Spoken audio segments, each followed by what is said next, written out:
తాకట్లో ఉన్న బంగారాన్ని విడిపించి ఆ రోజున మార్కెట్ ధర కట్టి మిగిలిన డబ్బును మీకు అందిస్తుంది కొమ్మూరి గోల్డ్.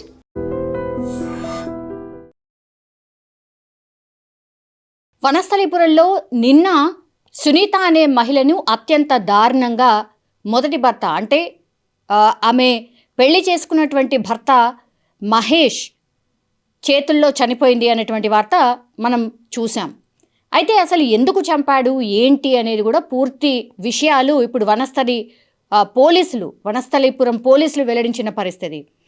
ఏం జరిగింది ఏంటి అన్నప్పుడు యాక్చువల్లీ పెద్దపల్లి జిల్లాకు చెందినటువంటి ఈ మహేష్ అనే వ్యక్తి మహారాష్ట్ర చంద్రాపూర్ జిల్లాకు సంబంధించినటువంటి ఈ అమ్మాయి ఎవరైతే ఉన్నారో సునీతను 2022లో మ్యారేజ్ చేసుకున్నాడు. యాక్చువల్లీ కెనడాలో ఉంటాడు మహేష్. కెనడాలో ఉన్నప్పుడే సునీతతోని మ్యారేజ్ అయింది 2022లో. సో అక్కడ జాబ్ ఉంది, కెనడా వాసి, అక్కడే స్థిరపడాలి అని అనుకున్నారు.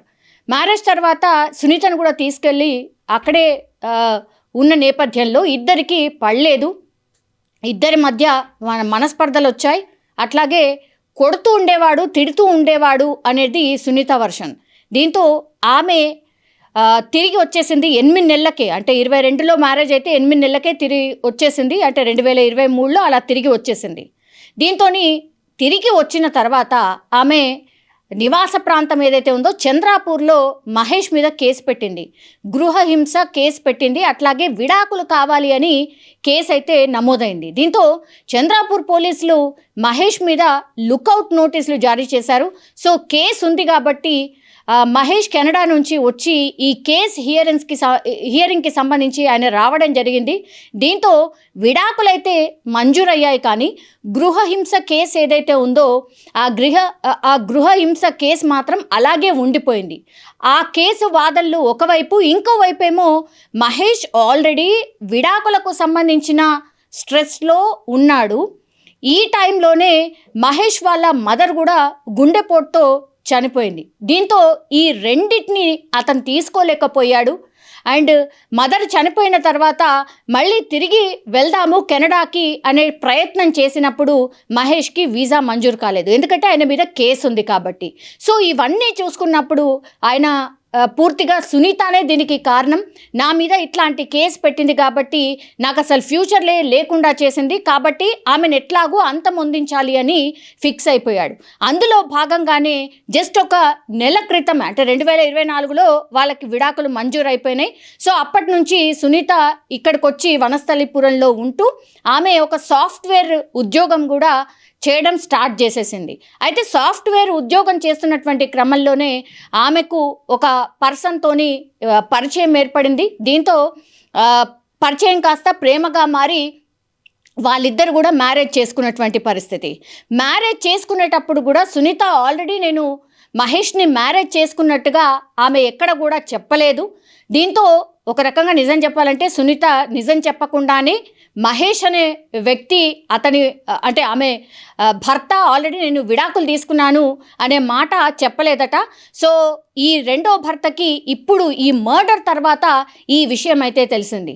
దీంతో మహేష్ ఏం చేశాడు, ఇంకా లాభం లేదు, ఖచ్చితంగా ఎక్కడుంది ఏంటి అనేది కూడా ట్రేస్ చేయాలి, ఆమె జీవితాన్ని కూడా నాశనం చేయాలి అని డిసైడ్ అయినట్టుగా పోలీసు విచారణలో చెప్పినట్టుగా చెప్తున్నారు.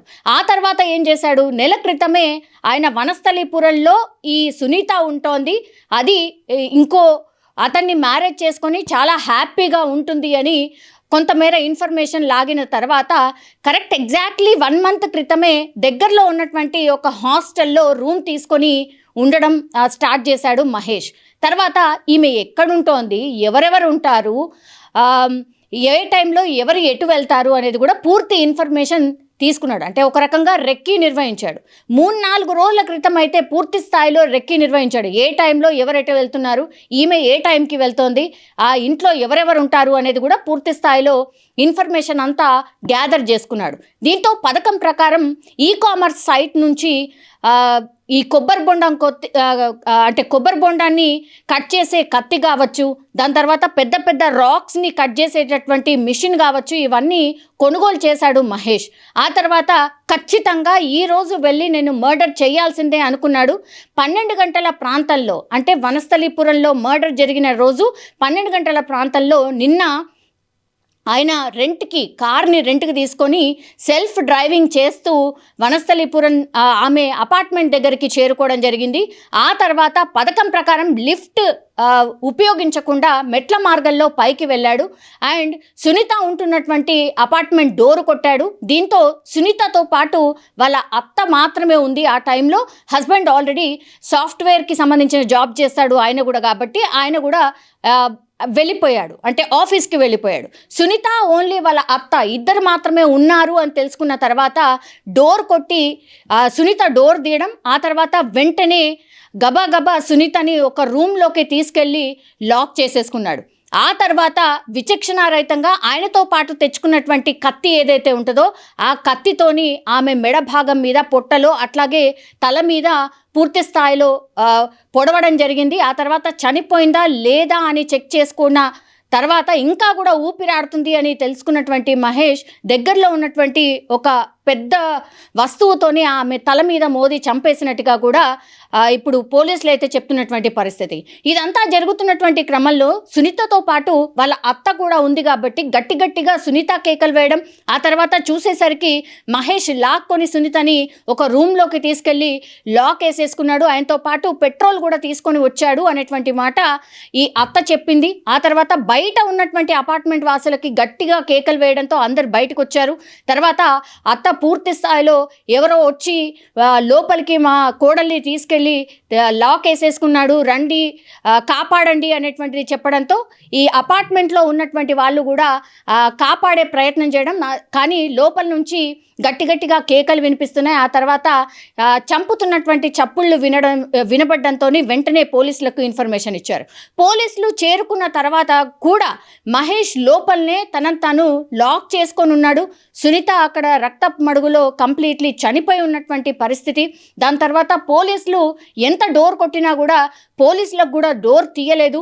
దీంతో బలవంతంగా డోర్ని బ్రేక్ చేసి లోపలికి ఎంటర్ అయిన తర్వాత ఆయన పూర్తిగా రూమ్ మొత్తంగా కూడా పెట్రోల్ అంతా పోసేసి, మీరు దగ్గరకు వచ్చారంటే పూర్తిగా నేను లైటర్తో వెలిగించేసుకుంటాను, నేను చనిపోతాను అనేటువంటిది గట్టిగా కేకలు వేయడం స్టార్ట్ చేశాడట. దీంతో సంధాయించారు పోలీసులు.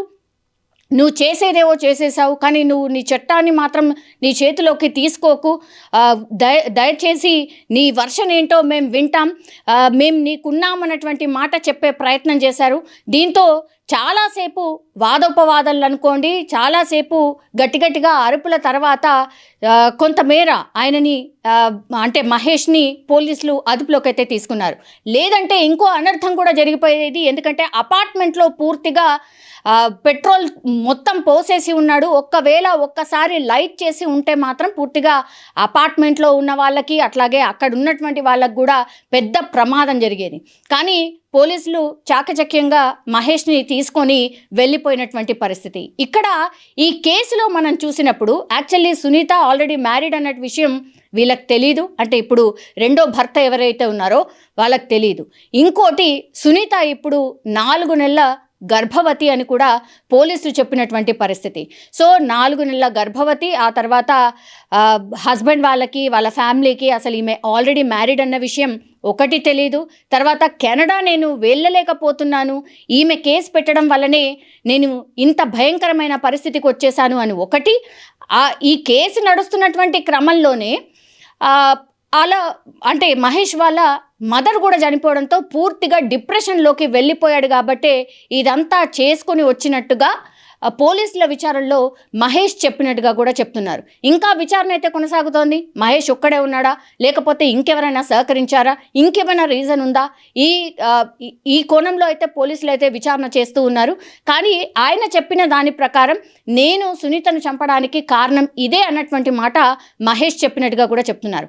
ఇప్పుడు ఈరోజు అతన్ని హాస్పిటల్లో పూర్తిగా టెస్టులు చేయించిన తర్వాత కోర్టు ముందు హాజరు పరచబోతున్నారు. ఆ తర్వాత ఏముండబోతోంది, ఫర్దర్గా ఈ కేసులో ఏం జరగచ్చు, అండ్ వనస్థలిపురం పోలీసులు కూడా ఈ కేసుకి సంబంధించి మీడియాతో పూర్తి వివరాలు చెప్పే అవకాశం అయితే కనిపిస్తోంది.